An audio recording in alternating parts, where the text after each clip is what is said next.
मैं शशांक सोनी लक्ष्य एकेडमी अरण्य गुरुकुलम की ऑनलाइन क्लासेस में आप सभी का हार्दिक स्वागत करता हूं, जहां हम भारतीय संविधान की विस्तृत चर्चा कर रहे हैं। पिछली कक्षाओं में हमने भारतीय संविधान को भागवार विस्तृत रूप से पढ़ना प्रारंभ किया था। इस कड़ी में आज हम संविधान के भाग 3 मौलिक अधिकार, जिसका वर्णन अनुच्छेद 12 से 35 में, उसका अध्ययन विस्तृत रूप से करेंगे। यह चैप्टर या यह अध्याय या यह भाग हमारे पेपर के पॉइंट ऑफ व्यू से बहुत ही ज़्यादा इम्पोर्टेंट है, क्योंकि हर साल लगभग इससे क्वेश्चन आते ही हैं। कुछ क्वेश्चन सरल होते हैं या कुछ क्वेश्चन बहुत ही ज़्यादा डीप में घुमावदार पूछता है। यह प्री एवं साथ ही साथ मेंस के पॉइंट ऑफ व्यू से भी बहुत ही महत्वपूर्ण है, क्योंकि यह संविधान का मूलभूत तत्व है, मूलभूत अंग है। तो इसे अत्यंत गहराई में पढ़ने का प्रयास हम करेंगे, एक गहन चर्चा करने का हम प्रयास करेंगे, ताकि क्वेश्चन बनने की संभावना प्रबल हो जाए। हमने संविधान की प्रस्तावना में देखा था कि प्रस्तावना हमें कुछ समानताएं, कुछ स्वतंत्रताएं तथा व्यक्ति की गरिमा आदि के बारे में आश्वस्त करती है, बताती है कि भारतीय नागरिकों को जो न्याय है, जो स्वतंत्रताएं हैं, व्यक्ति की गरिमा तथा कुछ समता है, जो अवसर की है, आदि प्रदान की जाएंगी। उन्हें प्रदान कैसे किया जाएगा, उस लक्ष्य की पूर्ति कैसे की जाएगी, इसकी चर्चा हम आज और आने वाली कक्षाओं में करेंगे। मौलिक अधिकार, नीति निर्देशक तत्व तथा मूल कर्तव्य, ये वे साधन हैं जिनके द्वारा प्रस्तावना में दिए गए इन तत्वों की हम प्राप्ति करेंगे। तो हम इसी बात को अच्छे से आज समझने का प्रयास करेंगे कि क्या क्या तत्व हैं, क्या क्या अवधारणाएं हैं, क्या क्या प्रावधान हैं, जिनके माध्यम से हम अपनी प्रस्तावना के द्वारा बोले गए वाक्यों को सफल बनाएंगे, अपनी प्रस्तावना के द्वारा किए गए वादों को पूरा करेंगे। आइए शुरू करते हैं हमारी क्लास मौलिक अधिकार, जिसमें हम उसके पृष्ठभूमि, प्रमुख प्रावधान, उनसे जुड़ी बातें तथा कुछ उसके जुड़े अन्य आयामों को भी देखेंगे, विस्तृत चर्चा करेंगे। मौलिक अधिकार क्या होता है, तो उसकी सामान्य सी परिभाषा है कि व्यक्ति के समग्र विकास या चहुमुखी विकास के लिए जो आवश्यक तत्व होते हैं, आवश्यक अधिकार होते हैं, उन्हें हम मौलिक अधिकार की संज्ञा देते हैं। यह हमें संविधान के द्वारा प्रदान किया जाता है तथा इसकी सुरक्षा भी संविधान के द्वारा ही की जाती है। अर्थात हमें जो अधिकार चाहिए, जिसके द्वारा हम अपना समग्र विकास करें, संपूर्ण विकास करें, व्यक्ति की गरिमा को बनाए रखने के लिए जो चीजें आवश्यक है उनकी पूर्ति करें, वे मौलिक अधिकार से संभव है तथा उसकी गारंटी आपको संविधान के द्वारा प्रदान की जाती है तथा न्यायपालिका को यह जिम्मेदारी दी गई है कि वह इसे सुनिश्चित कराए। तो यह थी बेसिक परिभाषा कि मौलिक अधिकार क्या है, उसे एक सिंपल शब्द में क्या कहा जाता है हमने जान लिया। अब हम जानेंगे कि यह हमें किनके किनके विरुद्ध मिलता है। तो मौलिक अधिकार हमें व्यक्ति तथा राज्य दोनों के खिलाफ मिलते हैं। व्यक्ति अर्थात मैं या आप, राज्य का अर्थ यहाँ पे थोड़ा सा अलग है। जो राज्य आप स्टेट समझते हैं, जैसे हम छत्तीसगढ़, मध्य प्रदेश, केरल आदि राज्य ना होकर के थोड़ी सी परिभाषा अलग है, जिसकी चर्चा हम कुछ देर में करेंगे। यह हमें राज्य तथा दोनों के खिलाफ प्रदान होता है। अब हम देखते हैं कि मौलिक अधिकारों की विश्व में शुरुआत कैसे हुई, इसकी अवधारणा आई कहां से, इसका विश्व में इतिहास क्या है, उसके पश्चात हम देखेंगे कि भारत में इसका इतिहास कैसा है। वैश्विक इतिहास की अगर हम बात करें तो विश्व में पहली बार सन 1215 ईस्वी में मैग्ना कार्टा कानून के माध्यम से ब्रिटेन की जनता को कुछ अधिकार दिए गए थे। वहां के सम्राट की शक्तियों को, अधिकारों को कम करके जनता को कुछ अधिकार दिए गए थे। वहां से मौलिक अधिकारों की शुरुआत मानी जाती है, इसीलिए ब्रिटेन को मौलिक अधिकारों का जन्मदाता देश कहा जाता है। इसके साथ ही 1791 ईस्वी में पहली बार अमेरिका के द्वारा संविधान में मान्यता के रूप में मूल अधिकारों को स्थान दिया गया। अपने नागरिकों को संवैधानिक रूप से मान्यता प्रदान की गई कि उन्हें कुछ मूल अधिकार दिए जाएंगे। इसलिए अमेरिका को मौलिक अधिकारों का जनक कहा जाता है। ध्यान रखिएगा, मौलिक अधिकारों का जन्मदाता है ब्रिटेन, क्योंकि पहली बार ये अवधारणा वहीं आई थी, तथा मौलिक अधिकारों का जनक है आपका अमेरिका, क्योंकि इसने संविधान के माध्यम से मौलिक अधिकारों को नागरिकों को प्रदान किया। अब हमें यह ध्यान देना होगा कि ये जो मौलिक अधिकार हैं हमने जो ग्रहण किए वो ब्रिटेन वाले हैं या अमेरिका वाले। तो ब्रिटेन में जो संविधान है वो लिखित तो है नहीं, वो एक परंपरा के आधार पर चला आ रहा है। जबकि हमने ऊपर बात कही है कि यह संविधान द्वारा प्रदत्त होगा तथा संविधान के द्वारा ही इसकी सुरक्षा की जाएगी, इसलिए यह बताता है कि हमने इसे अमेरिका से ग्रहण किया है। जब हम संविधान के स्रोतों की बात कर रहे थे उसमें भी हमने दो प्रमुख चीजों की बात की थी जो हम अमेरिका से ग्रहण किए हैं। उसमें सबसे पहला है मौलिक कर्तव्य तथा दूसरा था न्यायपालिका की स्वतंत्रता। ये बात हुई वैश्विक स्तर पे मूल अधिकारों का क्या इतिहास था। अब हम देखते हैं कि भारतीय संदर्भ में, भारत के संदर्भ में इसका इतिहास कैसा था। हम ये जानते हैं 1895 में सर्वप्रथम बाल गंगाधर तिलक के द्वारा स्वराज्य विधेयक के माध्यम से हमारे देश के लिए संविधान की मांग उठाई गई। अर्थात पहले भारतीय जिन्होंने भारतीयों के लिए संविधान की मांग की वे थे बाल गंगाधर तिलक। किसके द्वारा? तो वह था आपका स्वराज्य विधेयक, सन था 1895। ये हमने संविधान की पहली कक्षा में जाना था।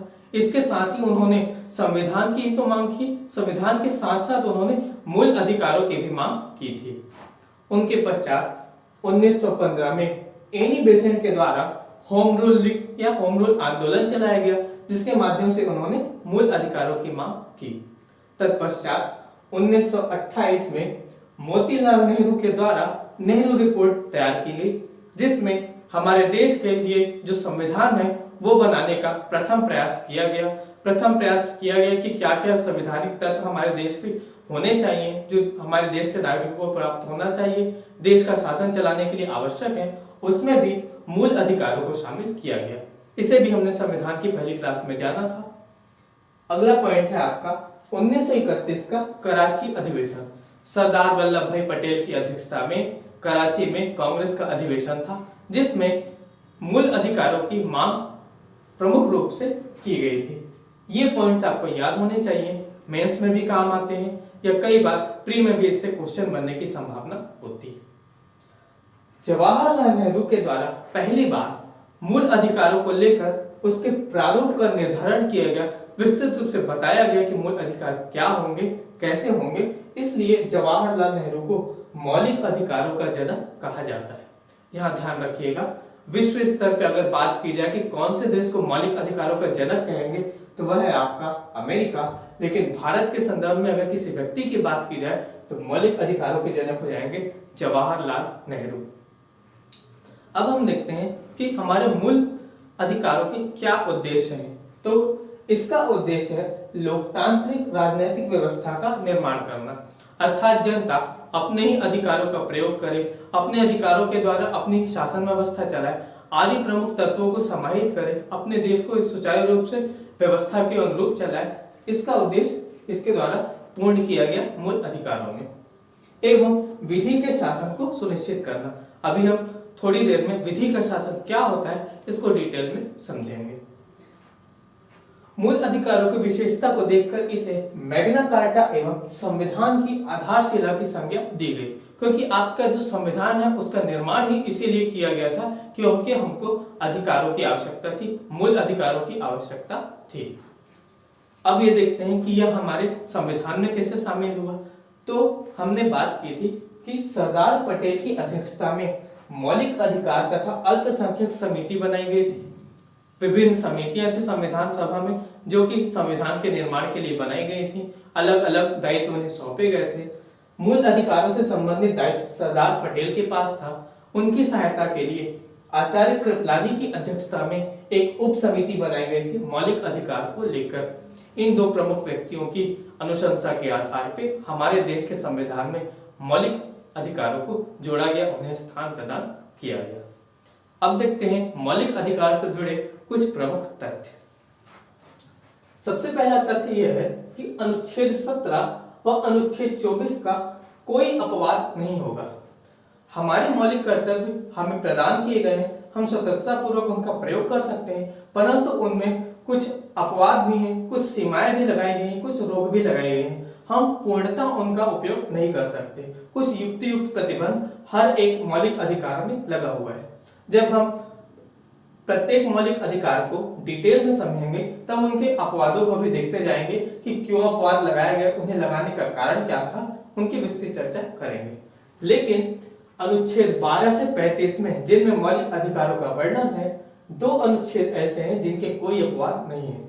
अनुच्छेद 17 अर्थात अस्पृश्यता का अंत, छुआछूत की समाप्ति, इसका कोई भी अपवाद नहीं है। दूसरा है अनुच्छेद 24 अर्थात बालकों के द्वारा जो शारीरिक श्रम कराया जाता है उसका भी कोई अपवाद नहीं है। बालकों के द्वारा जो शारीरिक श्रम होता है उस पर प्रतिषेध किया गया है, उस पर कोई अपवाद नहीं है। डिटेल में जब इनकी चर्चा करेंगे तो और अच्छे से इन्हें समझेंगे। दूसरा अपवाद यह है कि 44वां संविधान संशोधन 1978 द्वारा यह प्रावधान किया गया कि मौलिक कर्तव्य अनुच्छेद 20 और 21 में जो वर्णित है, आपातकाल के दौरान भी उन्हें निलंबित नहीं किया जाएगा। जब आपके देश में आपातकाल लगता है तो देश की एकता अखंडता को सुनिश्चित करने के लिए सारे के सारे मौलिक कर्तव्य, मौलिक अधिकारों को सस्पेंड किया जा सकता है, निलंबित किया जा सकता है, उनके प्रवर्तन को रोका जा सकता है। लेकिन दो अनुच्छेद ऐसे हैं जो उस समय भी सस्पेंड नहीं होंगे, वे हैं आपके अनुच्छेद 20 व 21।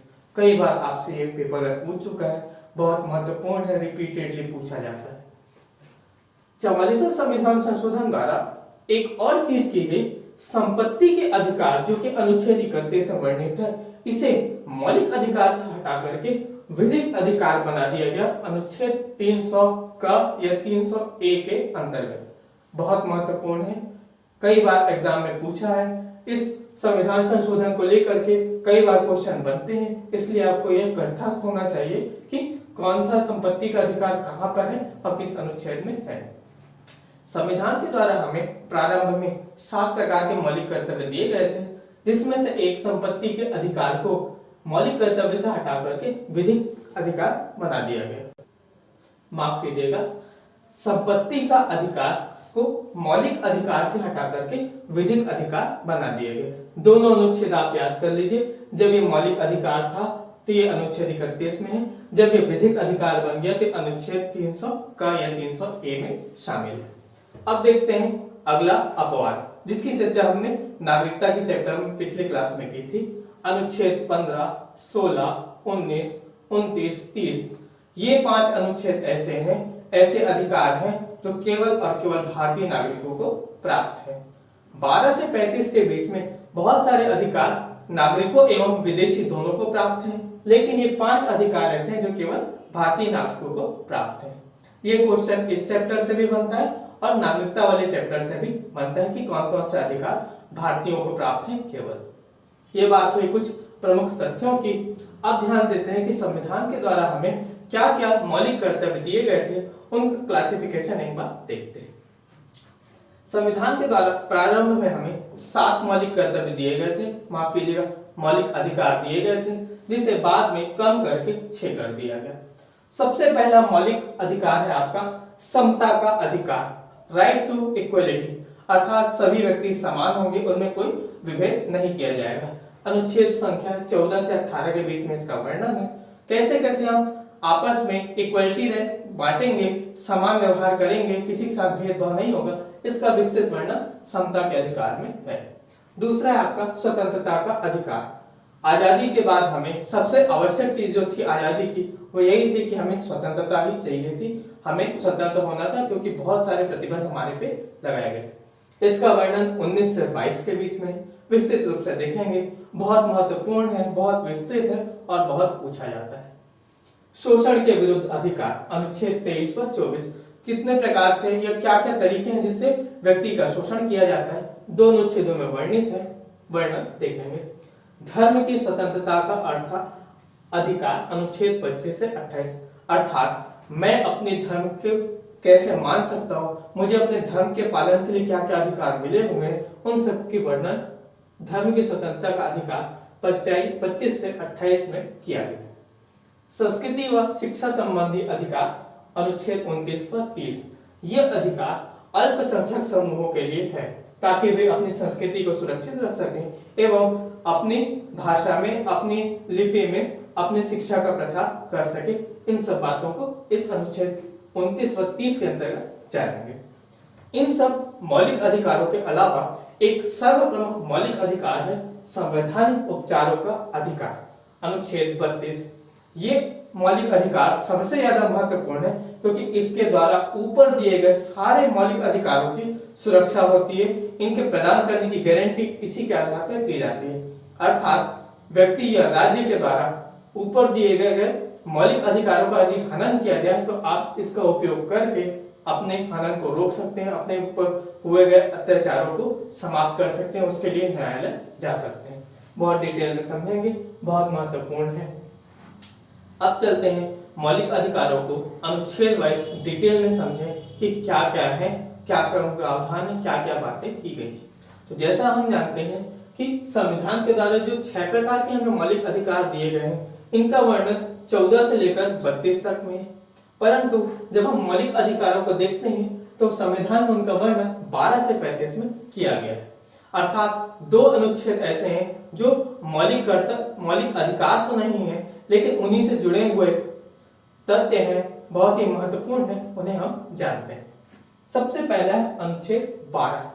इसमें राज्य को परिभाषित किया गया है कि राज्य क्या होगा, क्योंकि मूल अधिकार या मौलिक अधिकार में राज्य के खिलाफ प्राप्त होते हैं। आज तक हम राज्य की एक ही अवधारणा जानते हैं, स्टेट्स। जैसे भारत में 28 राज्य हैं, 8 केंद्र शासित प्रदेश हैं। यहाँ पे राज्य का अर्थ वो ना होकर थोड़ा सा अलग होता है, संविधान उसमें थोड़ा सा चेंजेस करता है अपनी टर्मिनोलॉजी में। राज्य में क्या क्या शामिल है देखिए, भारत की सरकार तथा संसद, राज्य सरकारें व विधानमंडल, भारत सरकार के अधीन सभी प्रमुख निकाय, अन्य प्राधिकारी, पंचायतें, नगरीय निकाय आदि वे सभी निकाय या बॉडीज जिन्हें नियम बनाने, कानून बनाने, आदेश जारी करने आदि का अधिकार होता है। यानी कि एक राष्ट्रपति से लेकर के एक ग्राम पंचायत का सरपंच तक इस क्रम में शामिल होता है, इस राज्य के अधीन वह आता है। अन्य प्राधिकारियों में LIC, विश्वविद्यालय, UPSC आदि प्रमुख संस्थाओं को शामिल किया गया है। सुप्रीम कोर्ट ने विभिन्न वादों के माध्यम से यह कहा है कि ऐसी संस्थाएं जिन्हें राज्य के अंतर्गत संचालित हैं, राज्य की श्रेणी में आएंगे। पहले राज्य का अर्थ है स्टेट के अंतर्गत, और दूसरा यह है कि जिन्हें नियम कानून बनाने का अधिकार प्राप्त है, वे सभी राज्य के अंतर्गत आते हैं। अच्छे से याद रखिएगा, क्योंकि अब जहां कहीं भी राज्य शब्द का उपयोग आपको देखने मिले तो वो राज्य छत्तीसगढ़ राज्य जैसा राज्य नहीं है, बल्कि वो इस राज्य की बात करता है जिसमें ये सभी व्यक्ति शामिल हैं। ध्यान रखिएगा। अब आगे चलते हैं अनुच्छेद 12 के बाद अनुच्छेद 13 में। अनुच्छेद 13 बोलता है मूल अधिकारों से असंगत विधियां। बहुत महत्वपूर्ण आर्टिकल है, बहुत ही ज्यादा, क्योंकि इसके द्वारा बहुत सारी चीजें बदलेंगी। आपकी न्यायपालिका को सशक्त करने वाला आर्टिकल है, उसे सर्वोपरि बनाने वाला आर्टिकल है। अनुच्छेद 13 यह कहता है इसे मौलिक अधिकारों का सुरक्षा कवच कहा गया, अर्थात मौलिक अधिकार को सुरक्षा प्रदान करता है। न्यायालय को मौलिक अधिकारों का सजग प्रहरी बनाने की शक्ति प्रदान करता है। इसका कहना है कि यदि राज्य के द्वारा निर्मित कोई भी विधि, ध्यान दीजिएगा, विधि का मतलब यहाँ पर संसद के द्वारा बनाया गया कोई कानून बस नहीं है, विधि के अंतर्गत कई चीजें शामिल हैं जिन्हें अभी याद कर लीजिए। जैसे अध्यादेश, आदेश, उपविधि, नियम, विनिमय, अधिसूचना, ये सब विधि की कैटेगरी में शामिल होते हैं। याद रख लीजिएगा कि विधि में क्या क्या आएंगे, तो आपका सभी अध्यादेश, आदेश, उपविधि, नियम, विनिमय, अधिसूचना। अगर ये सब राज्य के द्वारा बनाए जाएं और मूल अधिकारों से असंगत हो, अर्थात मूल अधिकारों का उल्लंघन करते हो या उन्हें कम करते हो, तो न्यायालय को यह अधिकार दिया गया है कि वह उन्हें शून्य घोषित कर दे, समाप्त कर दे या उन्हें नष्ट कर दे। फिर से समझिएगा, अनुच्छेद 13 यह कहता है कि राज्य, जिसका वर्णन हमने 12 में देखा, उसके द्वारा जो भी विधि बनाई जाएगी जिसमें अध्यादेश शामिल है, आदेश शामिल है, उपविधि है, नियम है, विनिमय है, अगर ये विधियां मौलिक अधिकारों से असंगत है, उनका उल्लंघन करेगी, तो न्यायालय इन्हें शून्य घोषित करता है, अवैध घोषित कर सकता है, इन्हें समाप्त कर सकता है।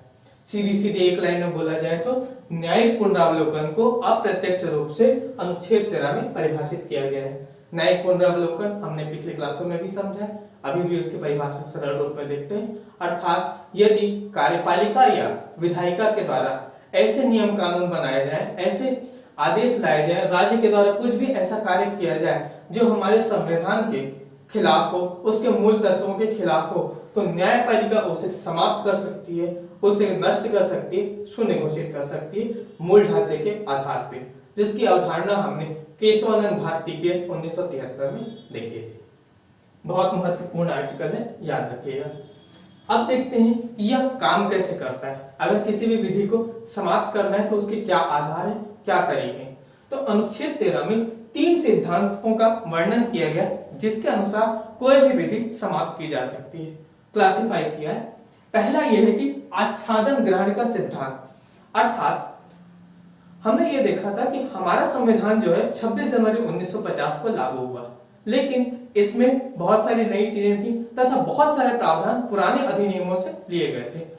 आच्छादन या ग्रहण का सिद्धांत यह कहता है कि संविधान लागू होने से पहले जो भी विधि हमारे यहाँ कार्यरत थी या लागू थी, यदि वे संविधान के लागू होने के बाद उसका उल्लंघन करे, उसकी अवहेलना करे, तो वह विधि पूर्णतः शून्य हो जाती है अपने आप स्वतः ही, या उसका कोई एक भाग शून्य हो जाता है जो मौलिक अधिकार या पूरे संविधान की अवहेलना करता है।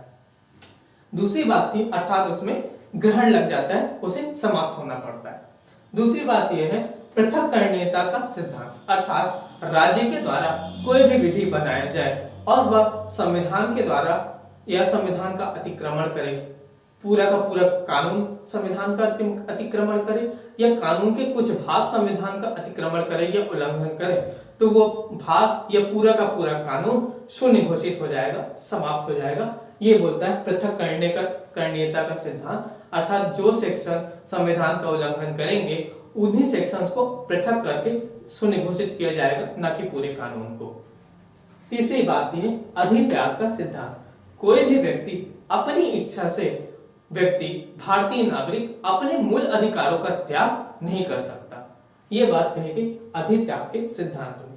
ये तीनों सिद्धांत आप याद रखिएगा, बहुत महत्वपूर्ण है। मेंस में पूछ सकता है, लिखने के लिए आ सकता है, प्री में भी क्वेश्चन बनने की संभावना है, क्योंकि संविधान के द्वारा पूछे जाने वाले क्वेश्चन का स्तर काफी ऊंचा जा चुका है। कहां से क्या क्वेश्चन बन जाए कुछ नहीं कहा जा सकता, इसलिए थोड़ा सा गंभीर होकर के गहन अध्ययन कर लीजिए। अब देखते हैं, ये बात हुई अनुच्छेद 13 की। अब चलते हैं अपने मौलिक अधिकार को समझने के लिए उन्हें जो 6 प्रकार के दिए गए हैं उन्हें इंडिविजुअली पढ़ेंगे, अंदर जाकर के उनमें क्या लिखा है। पहली शुरुआत करते हैं समता के अधिकार से, जो कि 14 से 18 के बीच में वर्णित है। इसमें सबसे पहले आज देखेंगे अनुच्छेद 14। अनुच्छेद 14 बोलता है कि विधि के समक्ष समता तथा विधि का समान संरक्षण। अर्थात राज्य जो कि अनुच्छेद 12 में वर्णित है, वो किसी भी नागरिक के साथ विधि के समक्ष समता तथा विधि का समान संरक्षण प्रदान करेगा, उसके लिए कोई उल्लंघन नहीं करेगा, कोई भी प्रतिबंध नहीं लगाएगा। 2 भाग हैं, विधि के समक्ष समता तथा विधि का समान संरक्षण। दोनों भागों को तोड़कर समझने का प्रयास करेंगे कि उनका अर्थ क्या है। विधि के समक्ष समता हमने ब्रिटेन से ग्रहण किया, जिसके 2 अर्थ हैं। पहला, एक समान ढंग से कानून का निर्माण होगा तथा उन्हें एक समान ढंग से लागू किया जाएगा। अर्थात राज्य किसी भी व्यक्ति के लिए यह संपूर्ण रूप से पूरे देश के लिए एक समान ढंग से कानून बनाएंगे व एक समान ढंग से उन्हें लागू करेंगे। अर्थात सभी व्यक्ति कानून की दृष्टि में, विधि की दृष्टि में समान होंगे, किसी के साथ किसी भी प्रकार का भेदभाव नहीं किया जाएगा। कानून के निर्माण में यह नहीं देखा जाएगा कि वह व्यक्ति देश का प्रधानमंत्री है या एक सामान्य आदमी, अमीर व्यक्ति है या गरीब, या किसी भौगोलिक क्षेत्र से आता है, या कुछ और जो भी विभिन्नताएं, असमानताएं हैं, वे इसमें नकार दी गई हैं। अर्थात यह एक नकारात्मक प्रवृत्ति लिए हुए है, क्योंकि यह राज्य को रोकता है किसी भी व्यक्ति के खिलाफ कानून बनाने से या उसका उल्लंघन करने से। इसके उलट विधि का समान संरक्षण हमने अमेरिका से लिया है, जिसका अर्थ है, देखिए, हमने विधि के समक्ष समता को समझ लिया, लेकिन अगर हम व्यवहारिक रूप से देखें तो क्या हमारे देश में सभी समान हैं? सभी व्यक्तियों की स्थिति, सभी वर्गों की स्थिति समान है? अगर इसका आप अध्ययन करेंगे, विचार करेंगे तो नहीं। क्योंकि बहुत सारे वंचित वर्ग हैं जिन्हें सपोर्ट की बहुत आवश्यकता है। हमारा देश कई वर्ण जातियों में बटा हुआ है, भौगोलिक विभाजन है, इसलिए यह समता का जो व्यवहारिक लक्ष्य है वह प्राप्त नहीं होता। अगर इसी स्थिति में कानून बनाया जाए तो वह सभी के लिए समान रूप से न्याय नहीं दे पाएगा। उदाहरण के लिए समझिए, हमारे छत्तीसगढ़ में जो हम जिलों में निवास करते हैं, हमारी तुलना में जो व्यक्ति अबुझमाड़ के क्षेत्र में आदिवासी व्यक्ति निवास कर रहा है, क्या दोनों के लिए एक समान रूप से कानून बनाना जरूरी है, या फिर आदिवासी क्षेत्रों में निवास करने वाले व्यक्तियों के लिए कुछ विशेष प्रावधान किए जाने चाहिए क्योंकि वे हमारी तुलना में पिछड़े हुए हैं सामाजिक व शैक्षणिक रूप से।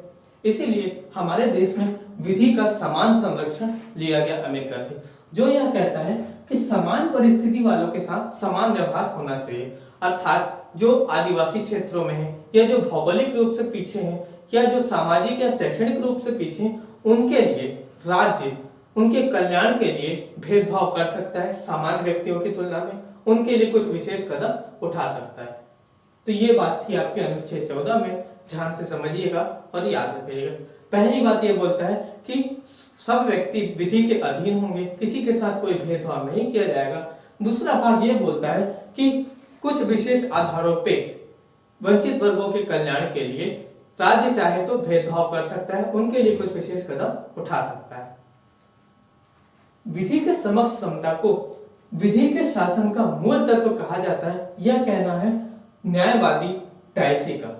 विधि का शासन आपके संविधान के साथ साथ लोक प्रशासन विषय का एक टॉपिक है, जिसका कहना यह है कि इसके दो अर्थ होते हैं भारतीय संदर्भ में। पहला कि कोई भी व्यक्ति दंडित तभी होगा विधि के अधीन यदि उसने उसका उल्लंघन किया है। किसी भी व्यक्ति को किसी की इच्छा के द्वारा दंडित नहीं किया जाएगा, प्रताड़ित नहीं किया जाएगा, उसे दंडित तभी किया जाएगा जब किसी उसने विधि का या किसी कानून का उल्लंघन किया होगा। दूसरा अर्थ है कोई भी व्यक्ति कानून के ऊपर नहीं होगा, सर्वोपरि कानून के ऊपर होगा, माफ कीजिएगा, सबसे ऊपर कानून होगा, सभी व्यक्ति कानून के नीचे शासित होंगे एवं कानून सब पे समान रूप से अपनी दृष्टि रखेगा, चाहे वो अमीर हो, चाहे वो गरीब हो, चाहे वो ऊंचा हो, चाहे वो नीचा हो। यह भेदभाव विधि के समक्ष समता के अधीन समाप्त कर दिया गया। इन दोनों पॉइंट्स को मिलाकर विधि का शासन कहा जाता है, जिसे डायसी ने दिया था। अनुच्छेद 14 हमारे संविधान का मूलभूत तत्व है। उच्चतम न्यायालय ने यह कहा है कि संसद चाहे भी तो अनुच्छेद 14 को समाप्त नहीं कर सकती। इस अनुच्छेद 14 के साथ हमें जो भी अधिकार मिले हुए हैं वे पूर्ण रूप से निरपेक्ष नहीं है। समय या परिस्थिति या कुछ विशेष कंडीशंस में इनमें अपवाद लगता है। अब देखते हैं कि क्या हुई अपवाद है। सबसे पहला अपवाद है अनुच्छेद 361 में राष्ट्रपति व राज्यपाल को कुछ विशेष शक्तियां, विशेष अधिकार मिले हुए हैं। जैसे राज्यपाल और राष्ट्रपति अपनी शक्तियों का प्रयोग करके जो भी निर्णय लेंगे, जो भी कार्य करेंगे, उसके खिलाफ न्यायालय में कोई कार्रवाई नहीं होगी। उनके निर्णय या उनके शक्तियों के प्रयोग या कृत्यों को न्यायालय में चुनौती नहीं दी जा सकती कि उन्होंने फलाना काम क्यों किया या उसका क्या आधार था या उसका क्या कारण था। अर्थात उन्हें अपने दायित्वों के निर्वाह में न्यायालय की चुनौती से मुक्ति प्रदान की गई। दूसरा अपवाद यह है कि राष्ट्रपति व राज्यपाल जब तक अपनी पदावधि में हैं या पदावधि में आने वाले हैं, माफ कीजिएगा, पदावधि में शामिल हुए हैं या उनकी पदावधि चल रही है, तब तक उनके खिलाफ कोई भी आपराधिक व न्यायिक कार्रवाई नहीं की जाएगी। एक और पॉइंट इसमें जुड़ा हुआ है कि दीवानी कार्रवाई अर्थात जमीन जायदाद से जो रिलेटेड केस हैं वो उन पे चलाए जा सकते हैं। बस एक कंडीशन है कि 2 महीने पहले उन्हें अग्रिम नोटिस दिया जाएगा। ये पॉइंट आप याद रखिएगा, बहुत इंपॉर्टेंट। अगला अपवाद है अनुच्छेद 105, जिसमें संसद सदस्यों को विशेषाधिकार प्रदान होता है। क्या कहता है कि संसद सदस्य अगर वह संसद में या उसकी समिति में कोई मत देता है, कोई निर्णय देता है या किसी बात को बताता है, तो वह उसके लिए न्यायालय के लिए उत्तरदायी नहीं है। अर्थात संसद की कार्यवाही में या समिति में उसने जो भी काम किया, आप उसे लेकर न्यायालय में चुनौती नहीं दे सकते।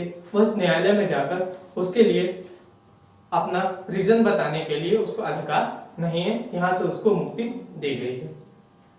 इसके साथ ही संसद सदस्यों को संसद की कार्यवाही में सुचारू रूप से चलाने के लिए सदन को यह अधिकार है कि किसी भी व्यक्ति को 40 दिन के पूर्व या 40 दिन के बाद सदन की कार्यवाही में गिरफ्तार नहीं किया जाएगा। ये उनका विशेषाधिकार होता है ताकि सदन की कार्यवाही सुचारू रूप से चले। अपराध कोई भी हो, 40 दिन पहले या 40 दिन बाद संसद की कार्यवाही के दौरान उसे गिरफ्तार नहीं किया जाएगा एवं उसकी गिरफ्तारी के बाद संसद को तुरंत सूचित किया जाएगा कि उस व्यक्ति को क्यों गिरफ्तार किया गया है। अनुच्छेद 194 ऊपर दिए गए अनुच्छेद 105 के जो अधिकार है वो राज्य के विधानमंडल को प्रदान करता है। जो अधिकार संसद सदस्य को अनुच्छेद 105 में मिले हुए हैं वही अधिकार 194 में राज्य के विधानमंडल के सदस्यों को मिले हैं।